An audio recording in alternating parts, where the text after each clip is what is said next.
ഹൃദയം നുറുങ്ങുന്ന വേദന കൊണ്ട് ഒരു ഫേസ്ബുക്ക് പോസ്റ്റ് ഇടേണ്ടി വന്നത്. മാത്രമല്ല അവരെ കണ്ട അനുഭവം പിന്നീട് അവരുടെ ചാനലിൽ കൂടി വിവരിക്കുന്നുണ്ട്.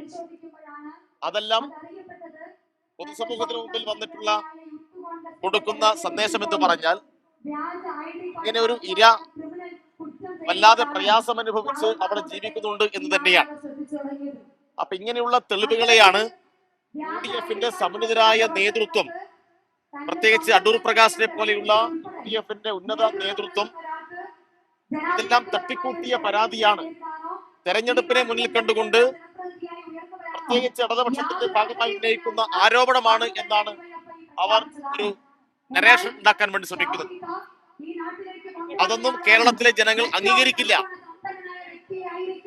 ഈ പുറത്തു വന്ന തെളിവിനെ അടിസ്ഥാനപ്പെടുത്തിയും നമ്മൾ അറിയാത്ത കുറെ കാര്യങ്ങൾ ക്രൈംബ്രാഞ്ച് ഉൾപ്പെടെ അതുമായി ബന്ധപ്പെട്ട തെളിവുകൾ ശേഖരിച്ചിട്ടുണ്ടെന്നാണ് മനസ്സിലാക്കുന്നത്. അപ്പൊ അതുകൊണ്ട് ഇത്തരം ഗിമ്മിക്കുകൾ കൊണ്ട്, ഇങ്ങനെയുള്ള വെളുപ്പിക്കലുകൾ കൊണ്ട് രാഹുൽ മാങ്കൂട്ടം ഇവിടെ നിന്ന് രക്ഷപ്പെട്ടു പോവില്ല. അതുകൊണ്ട് അങ്ങേയറ്റം വെറുക്കപ്പെട്ട ഒരാളായി രാഹുൽ മാങ്കൂട്ടം മാറിയിരിക്കുകയാണ്. നിരവധി സഹോദരിമാരെ വല്ലാത്ത നിലയിൽ നമുക്കത് ആലോചിക്കാൻ പോലും കഴിയാത്ത രൂപത്തിലാണ് അദ്ദേഹം പീഡിപ്പിച്ചത്. അപ്പൊ അതുകൊണ്ട് അങ്ങനെ പീഡിപ്പിച്ച് ഗർഭിണിയാക്കി വിവാഹം വാഗ്ദാനം ചെയ്ത് അതിനെല്ലാം പിന്മാറി അവരെ കൊല്ലുമെന്ന് ഭീഷണിപ്പെടുത്തി ഇപ്പോഴും ഭീഷണി തുറന്നുകൊണ്ടിരിക്കുന്ന ഒരാൾ എങ്ങനെയാണ് ഒരു MLA ആയി തുടരുക? അങ്ങനെയുള്ള ഒരാൾ എങ്ങനെയാണ് ഈ പൊതുസമൂഹത്തിന് മുന്നിൽ ഇറങ്ങിയിട്ട് പൊതുപരിപാടികളിൽ പങ്കെടുക്കുക?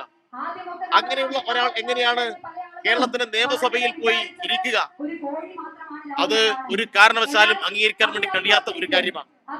അത് കോൺഗ്രസ് അല്ല, ഏത് പാർട്ടി, UDF-ലെ ഏത് പാർട്ടിയുടെ നേതാക്കന്മാർ എത്ര നെടുനീളൻ പ്രസ്താവനകൾ പുറപ്പെടുവിച്ചു കഴിഞ്ഞാലും രാഹുൽ മാങ്കൂട്ടം നിയമസഭയിൽ പോകുന്നതും രാഹുൽ മാങ്കൂട്ടം മണ്ഡലത്തിലിറങ്ങി പൊതുപരിപാടിയിൽ പങ്കെടുക്കുന്നതും കേരളത്തിലെ ജനങ്ങൾ അതിശക്തമായ പ്രതിരോധം ഉയർത്തിയിട്ട് ചെറുക്കും. ഇതിലെ മുകേഷ് അപ്പുറത്തിരിക്കുന്നുണ്ട്, അതുകൊണ്ട് പ്രതിപക്ഷത്തിരിക്കാൻ രാഹുൽ മാർത്തിരിക്കാൻ കുഴപ്പമില്ല എന്നാണ് അവർ. മുകേഷിനെയും ഇതൊന്നും ഒരുപോലെ താരതമ്യപ്പെടുത്തേണ്ട കാര്യമേ ഇല്ല. ഇത് നിരവധി പെൺകുട്ടികൾ, ഏതെങ്കിലും ഒരു ബന്ധത്തിലുണ്ടായിട്ടുള്ള പ്രശ്നമല്ല ഇത്. നിരവധി പെൺകുട്ടികൾ ഗർഭചിത്രത്തിന് വിധേയമാക്കപ്പെട്ടു എന്ന് ആ പെൺകുട്ടികൾ തന്നെ സമൂഹത്തിന് മുന്നിൽ പറഞ്ഞു കഴിഞ്ഞു. ഗർഭചിത്രം നടത്തിയിട്ടില്ലെങ്കിൽ കൊന്നുകളിയും എന്നുള്ള ഭീഷണി സന്ദേശം വന്നു കഴിഞ്ഞു. കൃത്യമായ തെളിവുകളാണ്. അപ്പൊ ഭീഷണിപ്പെടുത്തുന്നു, കൊല്ലും എന്ന് പ്രഖ്യാപിക്കുന്നു. ഇതുപോലൊരു അനുഭവം കേരളത്തിലെ രാഷ്ട്രീയത്തിൽ ഇതിനു മുന്നേ ഉണ്ടായിട്ടില്ല. സമാനമായ ഒരു അനുഭവം ഇതിനു മുന്നേ ഉണ്ടായിട്ടില്ല. മുകേഷിന്റെ പേരിൽ എടുത്ത കേസുകൾ, ആ കേസിന് ആസ്പദമായിട്ടുള്ള സംഭവം എന്താണ് എന്ന് മുകേഷ് MLA ആയിരുന്ന കാലത്തല്ല, അത് അദ്ദേഹം സിനിമാ മേഖലയിൽ പ്രവർത്തിക്കുന്ന ഒരു കാലത്തായിരുന്നു.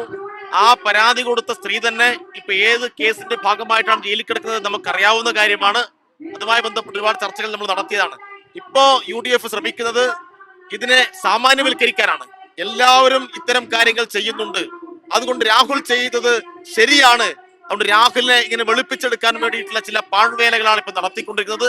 ഇത്തരം വെളുപ്പിച്ചെടുക്കൽ കൊണ്ടൊന്നും രാഹുൽ രക്ഷപ്പെടാൻ വേണ്ടി കരുതേണ്ടതില്ല. അതിശക്തമായിട്ടുള്ള സമരവും പ്രക്ഷോഭവും ഞങ്ങൾ തുടരും. രാഹുലിന്റെ നാട്ടില് CPI-യുടെ ഒരു നേതാവ് തന്നെ രാഹുലിനെ ഒരു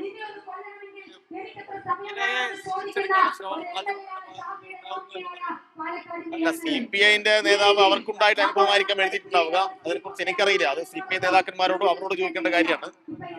CPI നേതാവല്ല, ഏത് നേതാവ് വന്ന് രക്ഷപ്പെടുത്താൻ വേണ്ടി ശ്രമിച്ചാലും രാഹുൽ മാങ്കൂട്ടത്തിന് എതിരായി വന്നുകൊണ്ടിരിക്കുന്ന തെളിവുകൾ അതെല്ലാം പൊതുസമൂഹത്തിന് മുമ്പിലുണ്ട്, നിങ്ങൾ മാധ്യമ പ്രവർത്തകർക്ക് മുന്നിലുണ്ട്. അതുകൊണ്ട് ഇങ്ങനെയുള്ള ആരുടെയെങ്കിലും ഫേസ്ബുക്ക് പോസ്റ്റ് വഴിയോ ഏതെങ്കിലും നേതാവിന്റെ ചില പ്രഖ്യാപനങ്ങൾ കൊണ്ടോ രാഹുൽ മാങ്കൂട്ടം രക്ഷപ്പെടുത്താമെന്ന് വിചാരിക്കേണ്ടതില്ല. ശരിക്കും അതൊരു രാഹുലിനെ രക്ഷപ്പെടുത്താനുള്ള ഒരു കോശം പോലെയാണോ താങ്കൾ കാണുന്നത്? അല്ല, രാഹുലിനെ രക്ഷപ്പെടുത്താൻ വേണ്ടി പലരും ഇറങ്ങിയിട്ടുണ്ട്. അതെല്ലാം സൂക്ഷ്മമായി പരിശോധിച്ചാൽ മാത്രമേ ആ കാര്യങ്ങൾ പറയാൻ വേണ്ടി കഴിയൂ. ഇപ്പൊ ഫേസ്ബുക്ക് നോക്കിക്കഴിഞ്ഞാൽ രാഹുലിന് വേണ്ടിയിട്ട് നിരവധി പെയ്ഡ് പേജുകൾ രംഗത്തിറങ്ങിയിരിക്കുകയാണ്. എവിടെ നിന്നാണ് ഇത്രമാത്രം പേജുകൾ പർച്ചേസ് ചെയ്യാൻ ഇവർക്ക് കാശുണ്ടാവുന്നത്?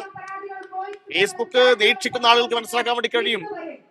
വ്യാപകമായ നിലയിൽ പെയ്ഡ് പേജുകൾ കൊണ്ടുവരികയാണ്. പെയ്ഡ് പേജുകളും ഇതുപോലെയുള്ള പലവിധത്തിലുള്ള ന്യായീകരിക്കാൻ വേണ്ടി ആളുകൾ ഇറക്കുന്ന പരിപാടികളെല്ലാം തുടരും. അതിന് മുന്നിൽ കേരളീയ സമൂഹം മുട്ടുമടക്കുന്ന പ്രശ്നമില്ല. ഇത് DYFI-യുടെ പ്രശ്നമല്ല, ഇടതുപക്ഷത്തിന്റെ പ്രശ്നമല്ല, കേരളത്തിലെ സ്ത്രീ വിഭാഗത്തിൽപ്പെടുന്ന എല്ലാ ആളുകളും, കേരളീയ പൊതുസമൂഹം ഒന്നടങ്കം ഈ പെർവെട്ട് തിരിച്ചറിഞ്ഞിരിക്കുന്നു. ഇതിനെതിരായ ഒരു ശക്തമായ നിലപാട് സ്വീകരിക്കാൻ വേണ്ടി ആളുകൾ മുന്നോട്ട് വരും.